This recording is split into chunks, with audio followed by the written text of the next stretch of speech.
Hello, everyone, and welcome back to MEP Next Gen. My name is Clea Maxey, and I am a senior studying industrial engineering with certificates in entrepreneurship and innovation and a certificate in systems. And hello, everyone. I'm Clifford Underwood. I am a fourth-year student here at Purdue University studying agriculture engineering with a concentration in machine systems.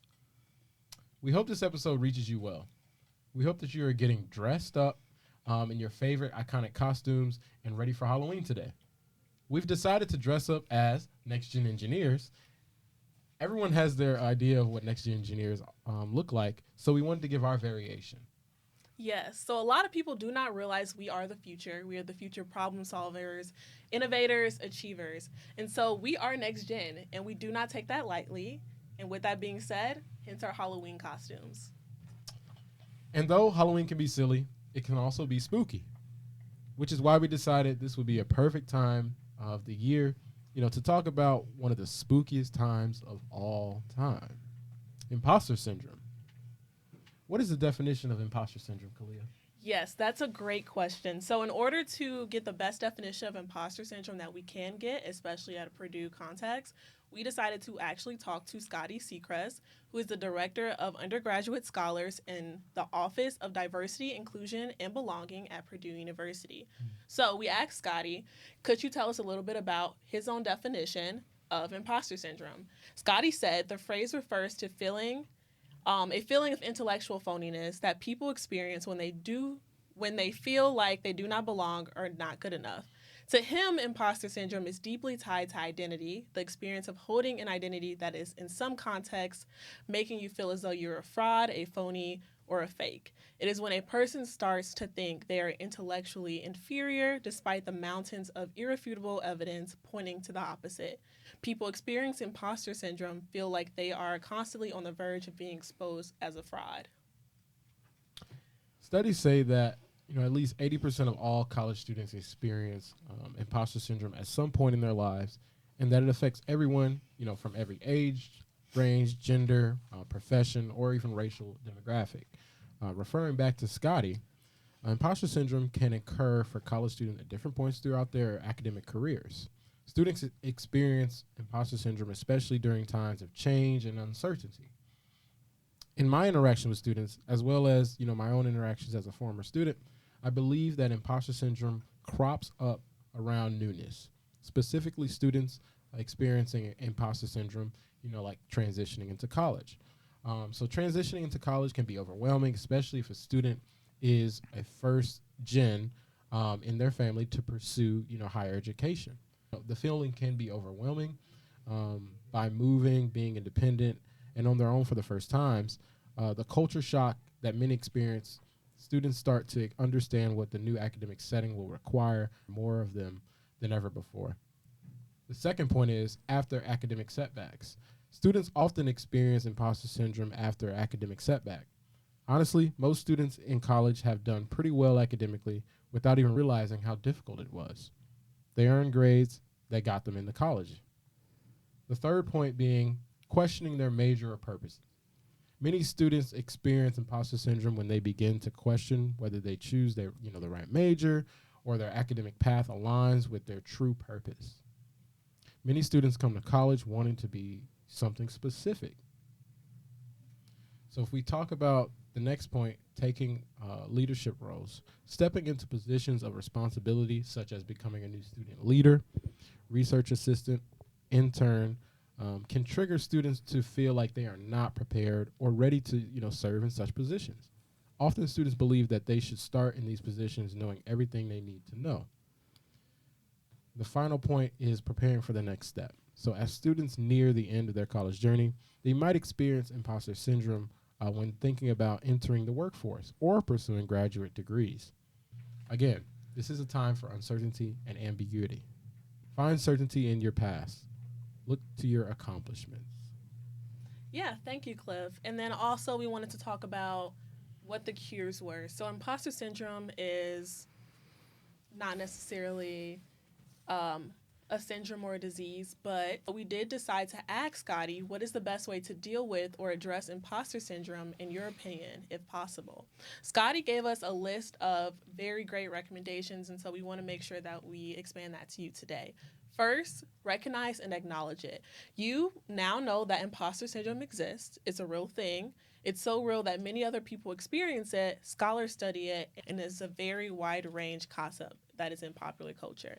Second piece of advice is to make sure you reframe from negative thoughts. So make sure you challenge the thoughts that can overwhelm you. Instead of focusing on what you do not know or can't do, remind yourself of your accomplishments, skills, and how much effort you put into things and how far you've come. And then our third piece of advice is talk about it. So sharing your experiences with trusted friends, mentors, or colleagues can help normalize the feelings of imposter syndrome. He was always shocked by how many people can identify specific moments in their lives where they felt this way. Our fourth piece of advice is keep track of and celebrate your accomplishments. So we can tie this into our second piece of advice because we're keeping track of our accomplishments, in which this is a very important, and not just because we want to highlight these on our resume or CV, but for whatever reason, bad things in people's lives leave a really deep impact and really joyous moments take backseat. So make sure you're taking the time to celebrate your own accomplishments. And then our fifth piece of advice is embrace lifelong learning. Make sure you accept that you do not know everything and that you will never know everything. Imagine yourself as a CEO, the president of some incredible organization, or a super successful and wealthy trillionaire. As you imagine yourself at the top of your career, remind yourself that even in that position at the very top, you still do not know everything. All right, point 6. Make sure you take advantage of your mentorships and your support networks. Finding a mentor or becoming a part of a support network can definitely help provide you with guidance, encouragement, and a sense of belonging. Mentors can help you gain perspective. They can share their own experiences with you, and they can also give you practical advice on how to navigate different situations. And then our seventh piece of advice, and this is going to be our last piece of advice, make sure you reclaim your imposter identity. A lot of strategies that we mentioned from 1 through 6 all are the usual responses for combating imposter syndrome. But this strategy, reclaiming your imposter identity, is a strategy that works for him personally. Several years ago, he was taking a film studies elective as a biochemistry major, and he had no idea of what he was doing. And then one of the first films he watched in class was F for Fake by Orson Welles. And he won't give away too much spoilers about the film, but it examines 3 individuals who are considered some of the greatest fakers and imposters of all time. And essentially, these individuals were good imposters because they started their careers learning and playing by the rules. But eventually, they found the flaws in the system. They realized they could trick experts, and so much that maybe the experts were actually the real imposters. And so what he's saying is, please note that he's not promoting unethical behavior like claiming credit for work that is not your own, but rather he is trying to help you see that reclaiming the identity of an imposter can be empowering. Instead of letting the feeling of not belonging hold you back, you can use it to shake up the norms, challenge the status quo, and create new opportunities to belong. You may not really think that you like every other engineer. You may think that you're different from every other engineer in the world, but that's not bad. That's actually really good. And this mindset can transform what feels like weakness into a source of strength, persistence, and motivation. So I want to take the time to thank Scotty Seacrest for taking the time to give us his input on imposter syndrome, especially being the director of diversity and inclusion at Purdue. His perspective is truly valuable, and it's definitely a reflection of a lot of students that go here today. Yeah. Yep. Thank you, Scotty, again, for these, coping mechanisms and just a way to tie it all together and actually, put it in perspective and, find a way to deal with, these common things like imposter syndrome. So, with the versatility of imposter syndrome, there's so much versatility in these stories. So, we decided to bring you some of the best stories. Today, we have Amaya, president of NSBE's Mother Chapter, and Gabriel Montoya, NSBE's Pre-College Initiative Committee member and Latinos in Science and Engineering member. Yes, so first we would like to invite Gabriel Montoya to the stage. So welcome, Gabriel, and thank you so much for agreeing to tell your story. So can you just tell us a little bit about you, what you're involved in, and what your background is? Yeah, thank you for having me. So I'm a sophomore in biomedical engineering. I'm also on the pre-med track. So I'll be hoping to take the MCAT my senior year to be able to go into med school. I'm involved in NESB. I'm in the pre-college initiative. So we reach out to high schools and we try to recruit kids to join NESB Junior. And I'm also involved in undergraduate research. So I do research in psychology and biomedical engineering. And we're studying brain damage right now. And then I'm also, like you said, I'm involved in Latinos in Science and Engineering. I'm the networking chair for them. So I reach out to members of the community, ask them to come to our events. Okay. So yeah, and He I'm does it all. yeah, I also work in admissions. So yeah, I'm a admissions ambassador. Yeah, okay, wow. Yeah, he does a lot, y'all. Anyway, so can you tell us a little bit about why you chose Purdue? Yeah, this is actually my favorite question to ask assistant admissions all the time. So I chose Purdue because I wasn't 100% sure of what I wanted to do. I actually applied to different schools for different things. So I was stuck between Purdue and IU. And I chose Purdue because it had that first year engineering program. I was able to go into general engineering without knowing what I actually wanted to do. So I came in thinking I was going to do mechanical engineering or electrical engineering, but I actually ended up in biomedical engineering because health was something that always interested me. Like even in high school, like I had never considered engineering at first. It was always like a second option.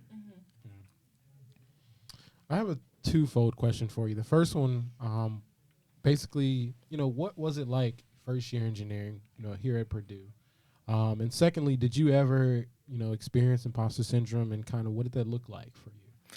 Yeah, so when I came here as a first year engineering student, it was actually like a very unique experience. I got to meet a lot of new people from different places. They all like seemed to know what they kind of, I guess I'll respond to this like all together. So they all seemed like they knew what they wanted to do, and I wasn't like 100% sure. Like I talked to different people and they'd say, oh yeah, I want to go into MEP or aerospace engineering. And I was just like, oh, well, I don't know what I want to do. Like I'd always say MEP because it was a safe option. Yeah. But like I joined more and more clubs to get involved and see what I actually wanted to do. And I just felt like I didn't belong there because they were all like, it was so niche and they were all interested in that certain topic. And I was just there to gain the experience, and it wasn't something that I was fully committed to. Right. And like people would come in here and with talking about, oh, I took AP Chem, AP Physics. I was just like, I didn't take any of those classes. I took exercise science. I took biology, Yeah. AP biology, IB biology. Yeah. And it was just different seeing people be more ahead than I was. Mhm. Like I had friends that were already in Calc 3 and I was still in Calc 1. So it was kind of like, damn, I'm like far behind. Right. Like I felt like I was straggling along. Yeah. Yeah, I could definitely relate with you on that one. My first year, I was actually in exploratory studies. And when I was coming into it, taking a lot of the first year engineering classes, a lot of my, my counterparts here, or my peers, they're taking like Calc 1, 2 in some cases, chemistry, 115, physics in some cases. And I'm like, well, the highest math I took was pre-calc, so like automatically I felt behind on top of not knowing anyone. I feel like that made it a little more difficult. So I don't know, did you have anyone you kind of came up, with during your first year? How did that? Yeah, so I did the early academic boot camp through MEP in the summer. So I met all my friends through that. Yeah. So we all kind of stuck together and we all kind of made it through. Right. But it was also kind of weird hearing everyone talk about how their families were engineers. They had engineers in their family because I'm a first gen student. So they had that support, that they had people that knew what they do, and they got to watch them in the industry. Right. While I was just like starting off like alone pretty much. Yeah. Like I came in here like face first. Like I didn't know what I was getting into. Yeah.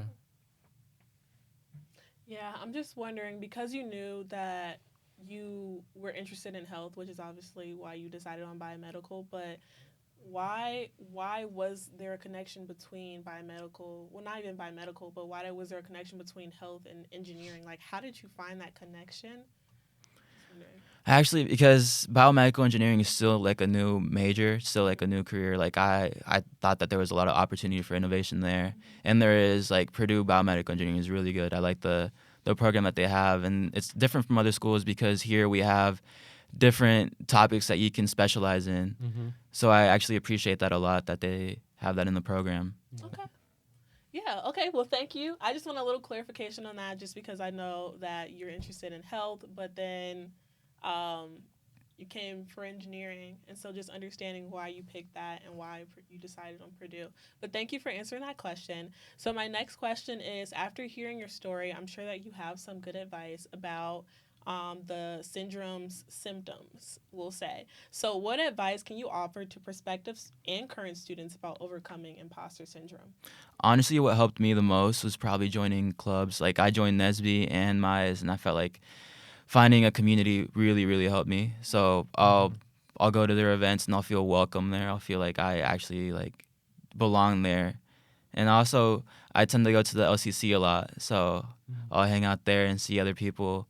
Like I know Latinos are like less than 5% of the population here, so I feel like even there I'll see more people that look like me. Right.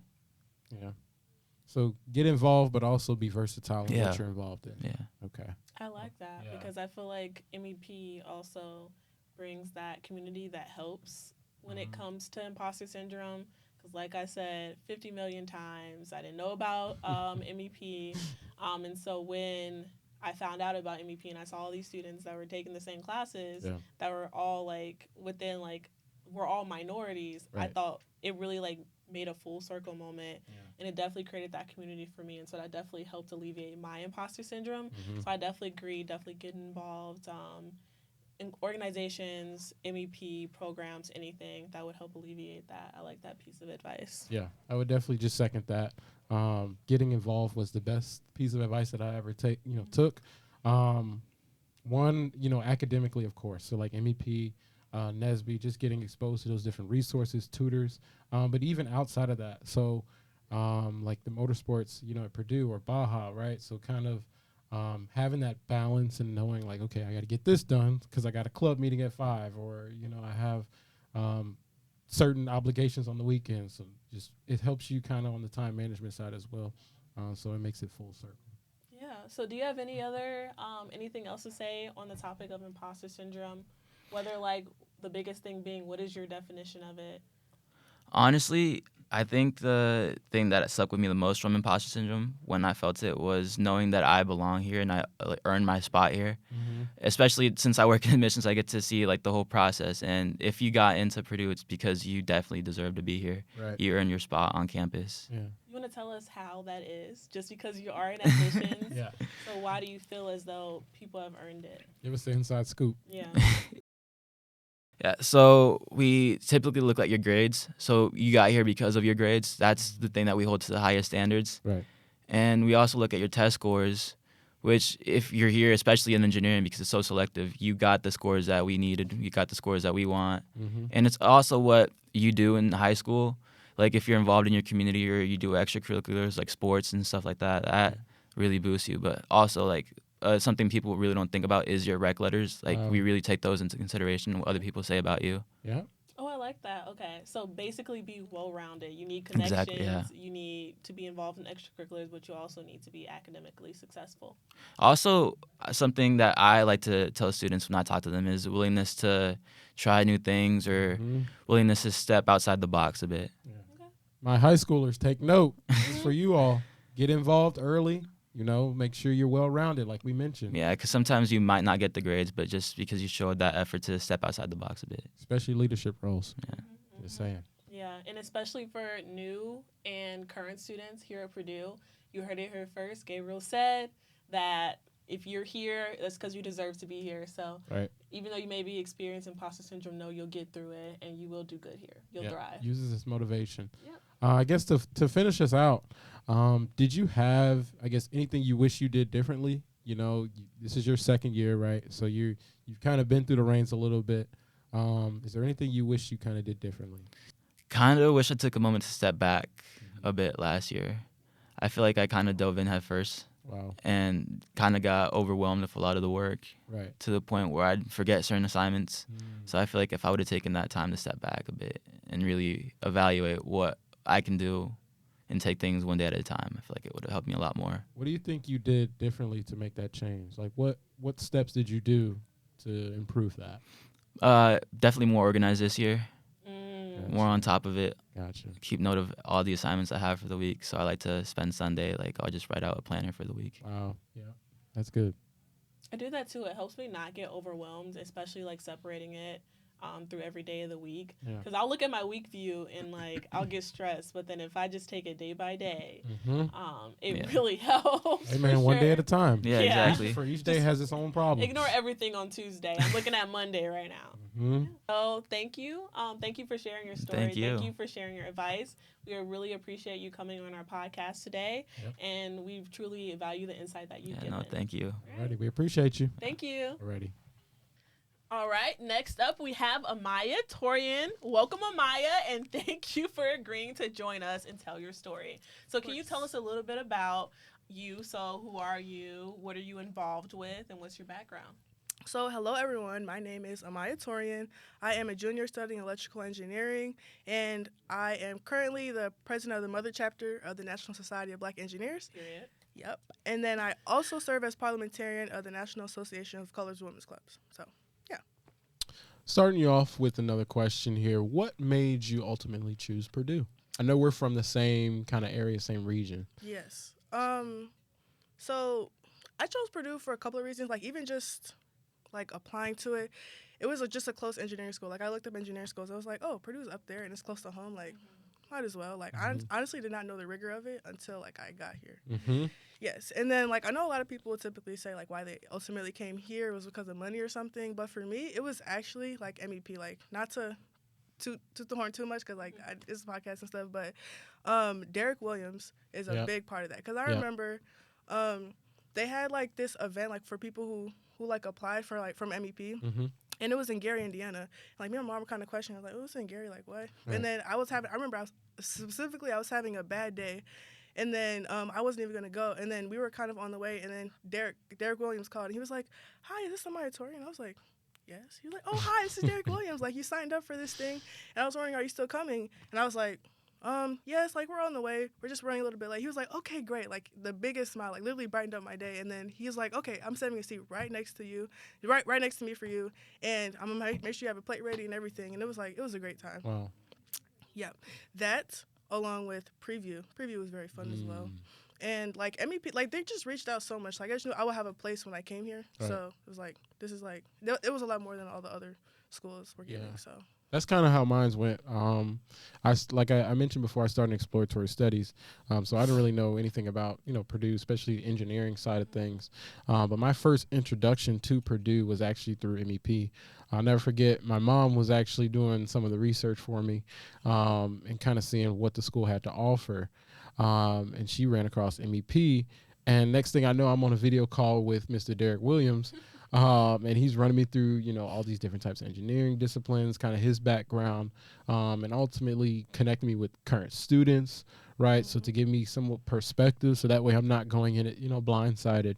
And that's ultimately was like, okay, there's a community here. Like that's like the extra stamp of approval for me for, coming to Purdue. And that was one of the big things I looked for sure. Like, knowing I could be going to like a PWI. Right. Like, I grew up in more of a diverse area, I would say. So like, I was never the majority, but I was never necessarily the minority either, which I honestly really loved. My mom picked a great place for me to grow up. Yeah. But then coming here, it's like I'm not gonna be having that. So it's like, well, then where will I fit in when I get here? Of and course. Then he definitely established that I would have somewhere, and then talked about Ms. Booth and Nesby and everything. And I was like, wow. Yeah, it's definitely a good balance. Like you said, I mean, from the south suburbs of Illinois, so it's definitely diverse there. So it's not like, it's kind of almost like a culture shock coming here. And so having that community that kind of, like I mentioned in previous episodes, feels like a second home, I think that really helps make it even through the day-to-day process, especially when struggling through some of these classes. So definitely agree. All right, well, thank you so much for that. And for the people that don't know what Preview is, that's a program that's provided by MEP that occurs after you receive your acceptance letter. Your admittance, yeah. Yes, and so you get to come on campus for, I believe, 2 days, on a Sunday and a Monday. Yep. You get to spend a night on campus. There's a whole bunch of programs to get you acclimated to Purdue, meet more students, and essentially figure out if that's for you. And you learn a lot about what engineering at Purdue looks like. And you get to meet us. Hey, sometimes we volunteer and we help out. Be there. Yeah. And you get to One, you can stay in the PMU Memorial. The it's hotel nice. is very nice. Hey. And I had my own room and everything. I was like, Right? what? This is nice. Mhm. Yeah, and I got to meet a lot of students too. Like, Yeah. because I asked them a lot of the questions that I was concerned with, and they all like basically just talked me like through it and was like, "There's always going to be a place for you, but you course. kind of also have to find it," which is what they said too. Right. Do you still remember a lot of the? Do you remember or anyone that was at preview with you that ended up coming to Purdue? Yes, a lot of them actually. Mhm. Cameron Jackson, he's an MEP. Mhm. Casey, Yeah. Meredith, Yeah. Julia, Oh wow! Gabe, So we got a high yield. Good handful. Yeah. Sydney, Okay. Tiana, Wow. So wow. So basically everyone at MEP now. Tiana. Mm-hmm. Yeah. I feel like I'm forgetting someone. There are a lot of people like in our EABC class, because EABC, we also hear about that at preview too. It's like you get to come to school before freshman year about 6 weeks before, Yeah, something like that. or you spend 6 weeks there. I think it's 8 weeks now. Yeah. Oh, really? Somewhere in there. That's great. Ballpark. But yeah, it's like you get a preview for college essentially with Yep. other minorities, which is And I like think you great. start with college credit too once you Mhm. complete the 8 courses. credits. That was a great So So it you puts can you start off ahead, with a yeah. 4.0, so that'll put you in an Sure did. advantage. And trust any incoming freshman out there, that helps. You should Definitely do it. Yeah. Take advantage. Please do, yeah. Yeah. Real quick to that point, you mentioned you were able to kind of ask some of those questions early on. Mhm. What do you remember anything like from that, and kind of what were your takeaways? I remember one of the first things I asked, I think it was Andrea, who was like the NESB president at the time, Mm-hmm. because it was 2022. Yeah. So I remember I asked her, I was like, well, like obviously this is not like an extensively black populated space. So like, how do you find your place here? Like when you look around, like there's not a lot of women in engineering either. Right. So like, how do you kind of deal with that? And then Yeah. she answered that like stuff like NESB helps, or like having a friend group or having people who do represent what you look like, or like where you feel like you belong. Mhm. Like that helps you with like the balance, I guess you could say. Mm. And like also finding all the resources, proper resources too. Okay. Thank you, Jemiah. So we're just gonna go ahead and move on. So my next question is, coming to Purdue, what was it like? But along with that, it's a two-part question. But how did you experience imposter syndrome? How did that arise? What did it look like? So first, what was it like to come to Purdue? Okay. Yeah. So coming to Purdue, it was honestly great. Like coming from EABC. Like that was great. Like I met an amazing group of people. If I'm being honest, I was a little bit scared because like at first my mom, she signed me up, and then I made the decision. I was like, oh, it's gonna be a good idea. But I was like, oh, I'm nervous. Like nerds will come to school early? Like what? Like that was weird. But I was completely wrong, guys. Like that was incorrect thinking as a whole. Like I met some great people that are still my friends today. I still spend a lot of time with them, and it was very fun because it helped me figure out, one, how to get around campus, two, like how to interact, how to ask for help, how to like form study groups, because we even did that with because we had to do like calc and chemistry, I believe. Yeah, we did. And like figuring out like, okay, well, there's a group of us all doing the same thing. Well, how can we help each other? Because if I don't know something, someone else does, will, and vice versa. So that definitely helped with that. And it was also just very fun. Like it made me see that like college will be fun. Like there's stuff. I mean, we live in the middle of nowhere kind of, so it's like making your own fun, but like it encourages creativity. So yeah. But then coming in the school year, that was a lot different because like now you go into classrooms where there's not as many people that look like you, and it's just like, whoa, like this is a lot of people, and like everyone seems to be taking it. It's like so serious, I guess you could say. And it's like, wow, like this is like really grind time. Like there's no more like looking at your friend in the classroom and like ha like giggling or something like that. Like it's all serious, like a big lecture room with like 200, 300 people. Like it's like, how can you make yourself like individual, like stand out in the room such as big as that? Yeah. So I guess I could say that's kind of where the imposter syndrome started too, especially because I wasn't used to that. And then also I remember my second Calc 1 test, because I never like failed a test or anything like that. And I didn't fail. I probably got like a C or something, but that literally gutted me because I'm like, what do you mean I got a C? What is a C? Oh my gosh. I had a 4.0. Like I'm clutching my pearls. Like what's going on? Like, I called my mom. I'm like, oh, I'm gonna fail. Like I can't be here. Like what is this? And she was like, Amaya, do you know when people get C's? Like you will be perfectly fine. Yeah. I mean, and she was right, but it was just like, because my intellect is something that I always like took pride in, and I felt like it hit to that, and then it like further like maybe I shouldn't be here. And it was like that was very, very incorrect, I would say, but Yeah. And then, well, actually, yeah, I would say that that's where my imposter syndrome first arose. I've also had it in like industry as well, because Mm-hmm. I had an internship after freshman year, and like, of course, like I'm always gonna encourage freshmen to get internships, and like everyone does. So, like, experience is experience, but like being 19 and like, cause I worked at P&G, so Mm-hmm. being 19 and like one of the top consumer companies, and like my department was pretty old too. Like the oldest person was 27, I believe, but like majority of them were like 40s, 50s, like my mom's age. So I'm just like, what's going on? Like, like I don't see anybody that's like my age that I can relate to as much. So it was just like Right.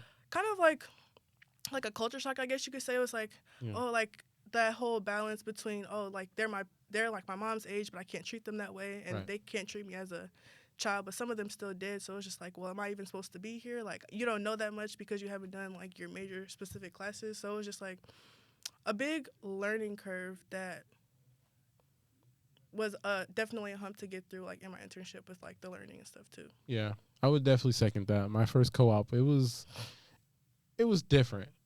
Because I had to go to a new state, never been there, didn't know anyone, didn't have any family there, friends there, and so I'm working with people essentially as a project manager, leading these different projects, and you are kind of developing your own team. But with that, I'm dealing with people all the way from like 30 years old to like 60s, right? You got different people with different mindsets and trying to navigate like, okay, I'm coming in as an intern or like a co-op, right? So this is my first time in industry. I don't want to step on toes, but I'm also, I want to get things done. I get my foot in the door, Right? and everything. Like, So it's like trying to find that happy medium, but it's also like, okay, how do I get involved? Like, what am I doing outside of work to just maintain that balance? So. Yeah. I think another thing too is like the type of people that were there as well. Like there are a lot of like older like type A people, like hardcore type A, and I would say I'm more between type B and type A. And that was like another thing. Like some of them were like, this is like the way it's done, or like this is how I do it. And because they're older, they think they know better. But like I mean, as an intern, you're supposed to be in there to like bring some new ideas too. Yeah. Like we're younger. I just got out of whatever classes I did. I Right. know a little something, so like Right. I can contribute something. So it was also really good in like establishing confidence in course. myself that I did do the classes and I did deserve to be there. Right. And yeah, they hired me for a reason. So Yeah. Period. Yeah, that's true. Period. I like that you guys brought up industry.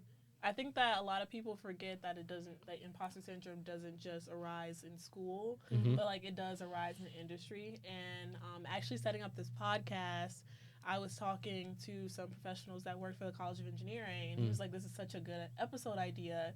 And like imposter syndrome, it doesn't just end at college. When you're going into your career, a lot of people experience imposter syndrome. Even if you haven't experienced it in college, you will very likely experience it going into your career. So very, very applicable, and I like that you brought that up. I feel like a lot of places where there's like a learning hump or a learning curve, there's always like the opportunity for imposter syndrome to slither in, because like it's easy for doubts to come in where you're not as confident. So I 100% agree with industry. Yeah. Especially like, because like a lot of times they also say like, even no matter what you learned in school, when you go to a new job, you're always going to have to learn something new.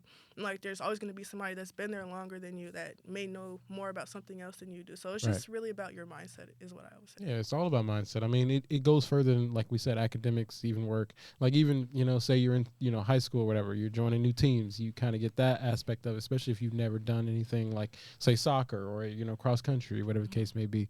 But it's all about, like Amaya said, all about that mindset, all about, the channels you use to get through it. So. Definitely agree. So given that you experience imposter syndrome, what advice could you offer to prospective and current students, about overcoming imposter syndrome?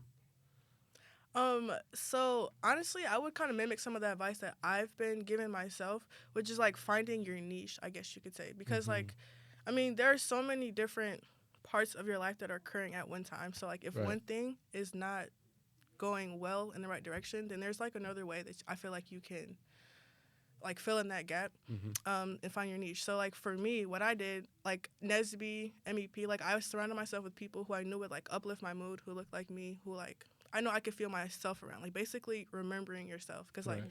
you can get in that mindset. It's like, oh, I don't belong here. Like, who am I? Like, what am I doing here? You have to find ways to remind yourself of who you are, and especially realizing that because like if your imposter syndrome stems from academics does not make you like. Who you are. Yeah, it doesn't make it's not your identity. Right. That letter grade is you're much more than a letter grade. So I think that was like Correct. the big thing, like the mindset of it all. Two, don't give up. Like I know like that like academics once again, like that first bad grade that like you look in the classroom, like if let's say the Chicago Six or the Nesby founders, like if they were to say, oh, I have imposter syndrome, I'm just going to give up and I'm just going to leave Purdue, like we probably would not be here right now. Like I wouldn't be able to be sitting as Nesby president right now. Like there are a lot of things that could not have happened if people succumb to imposter syndrome. So I think one of the biggest things is not to give up. And then the third thing is ask for help, because a lot of times it stems from a lack of confidence in something. So ask for help and talk about it, because you could think that oh, I don't know what's going on, but everybody else does. That's almost never true. I'm gonna tell you that now. I remember one time I looked around the classroom and like I had no idea what's going on, and like I look and I see somebody that looks like they're intently taking notes. They're literally playing the New York Times crossword. Like, like it's not it is serious, but like it's not as big of a deal that you make it in your head. Like Right. you just gotta sometimes talk about it, ask for help, take a step back, Of course. breathe. Yeah, Like, sometimes we're all confused. Nobody says anything. Yeah. because then, like, literally that one question or that one person talking about it, you start to have, like, a deeper conversation and realize that, like, we're all sharing in this experience together. Like, I think especially, like, as minorities, it's good to have those conversations. Like, I had those conversations with my friends as well, and it's like, oh, like, this isn't, like, going well. Like, I look around, like, it's hard to find study partners sometimes. Like, because, well, not necessarily freshman year engineering, because we all take the same classes, Right. but as you get more into your major, you get to take more specific classes. Yeah.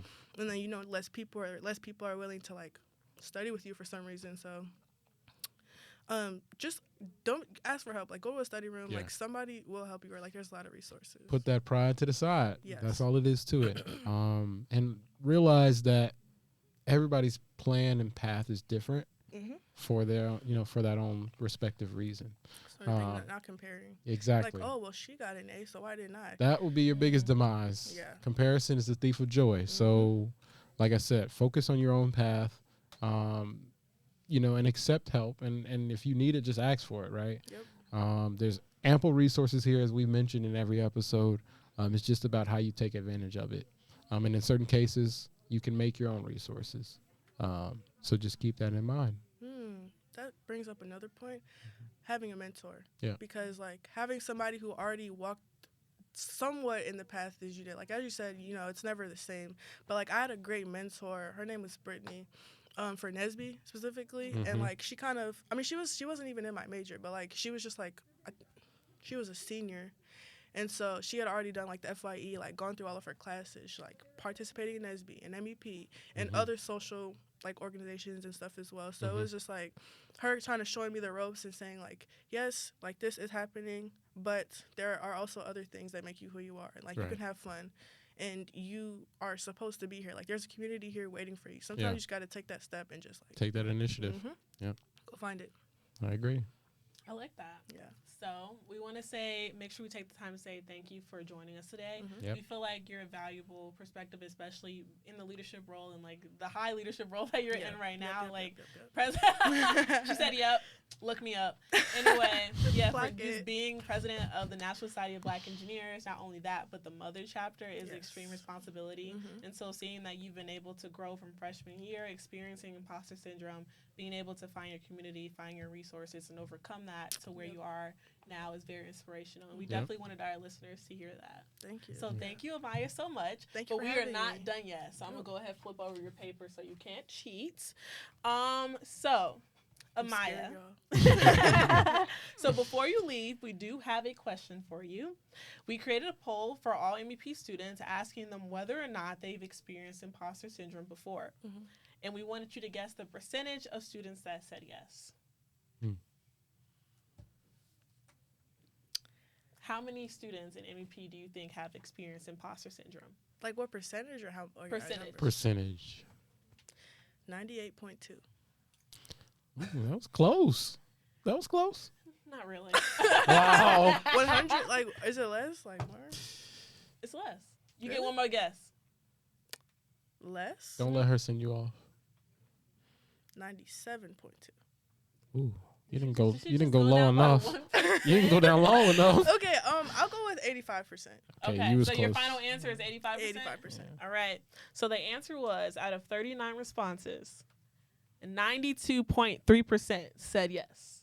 Wait, so I was right with the two. That's why I was like, you was close. Oh, Mhm. really? Mhm.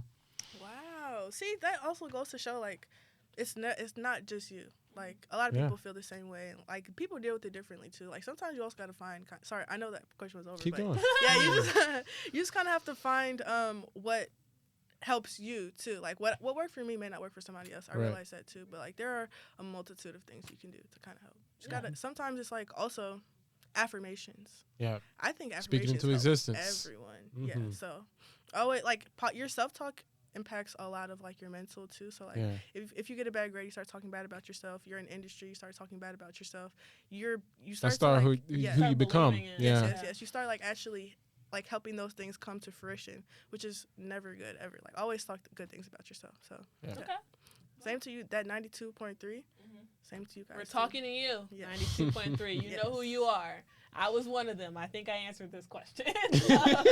so yeah. Cliff, did you answer this question? I did indeed. Oh, you did? Yes. Where did you guys put this question? We send it out to all MEP students. Email. You get emails. Just start looking at those. I saw like the headline. See, she She just skipping didn't our click on emails. it. She saw it, but she didn't. Of course. You know. Yeah. You know, sometimes people say that like if you don't want people to hear about something, send it in an email. So Which let is me kind of backwards actually. we're gonna you know? start sending text messages to Yep. everyone. Personal then. text messages Got to it. everyone. Start Yeah. a big MEP group chat. I Oh. love that. Honestly, a group me. Why do we? I not got have one MEP? already. MEP. Hold on, you just need to add someone. Yeah, we gotta add people Okay, to it. I'm It's sorry, already we're in the works. brainstorming. By the We're time this is out, the group me will be out. She said no. Yeah. All right. Anyway, so thank you, Amaya, for joining us Yes, today yes. on our Halloween episode of MEP Next Gen. If you didn't know this is our costumes. Yes, we're Next Gen engineers. Oh. Aren't you? Excited? We truly enjoyed hearing your story and what imposter syndrome looks like in the real world context. Yep. Yeah. Yeah, I mean, imposter syndrome is such a important topic that really isn't talked about enough. Especially within the minority group, we kind of keep things to ourselves a little bit and try to just struggle through it. That whole working twice as hard to get half the credit. Some Yeah. people, I mean, it is true, but like that doesn't mean you can't talk about your process. Of to others. course, Yeah. yeah. I mean, it's good to vocalize it, good to get your words out. Yep. But everyone is susceptible. Once again, thank you for joining us on our podcast today, and for our audience, we hope that we provided you some good insights today. Thank you for listening, and we'll see you on MEP Next Gen next time. All right. Thank you. Bye.